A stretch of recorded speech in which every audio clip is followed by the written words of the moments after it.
Welcome to EnduringTechnologyPress.com, and I've got a vintage Coleman 530 stove here that I'll demonstrate for you. It's a really cool one. Like as many vintage stoves go, they have the holding container as an aluminum pot, two-piece, and stuck in here, it's a little aluminum piece that's been bent, and it fits on both that lower section and the upper section in to give you a little pot handle.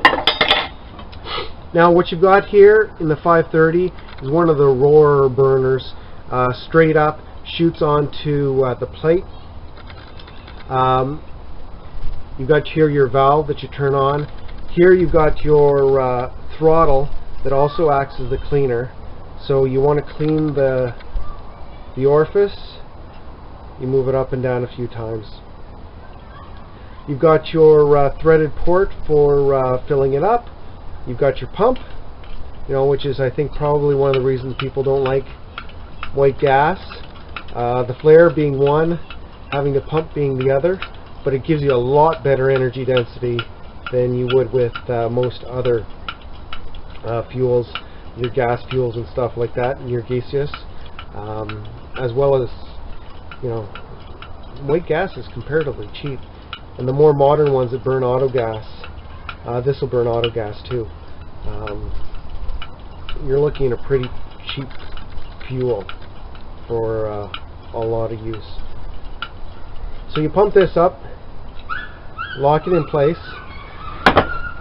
You're going to have this down when you want to start it.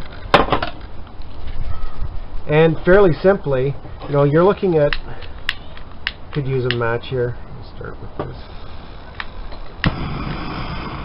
I think this is one of the reasons why people don't generally like these burners. They sort of roar at the beginning. Yep.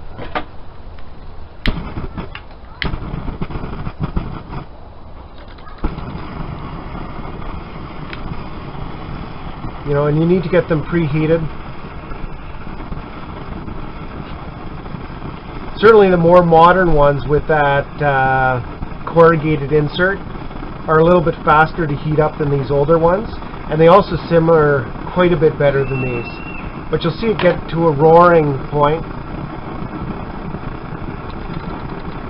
and the flame will start turning blue. And these aren't the multi-fuel burners. They don't have that preheating loop. It simply sprays the gas up onto that dispersion plate. So there's quite a bit of heat coming off of it. We're going to let it preheat for just a little bit until we consistently get those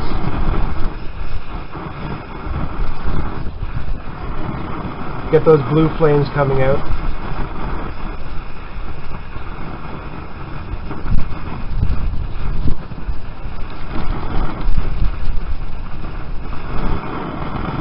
And then we're going to turn it all the way out open.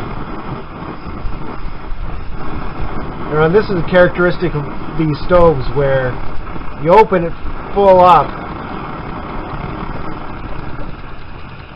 in order to get it to a point, and then you control it with this. Now you're never going to get as nice a flame as you would with a simmer flame as you would with the modern ones, but you can get something that's pretty reasonable. One of the things that I do appreciate with this one is the relationship of the pump. You can pump it without, heating up your fingers significantly. I've got one of the Exponent stoves. I love the little Exponent. I don't think it's made anymore. It's fantastic. It's the one that I use when I go camping or out skiing. Fantastic. Easy to simmer. You can even bake breads in a frying pan with it because it can go down to such a low simmer, and it's incredibly lightweight. This isn't a super heavy stove.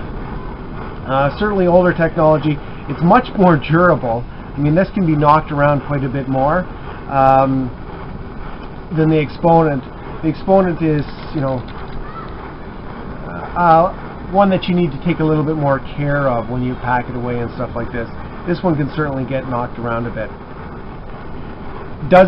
This doesn't simmer nearly as well, but you know, for the price, 10 bucks, it's kind of a cool thing, and there's really very little to nothing to go wrong with these. So if you want to know more or get a few more pictures, go to EnduringTechnologyPress.com. Thanks.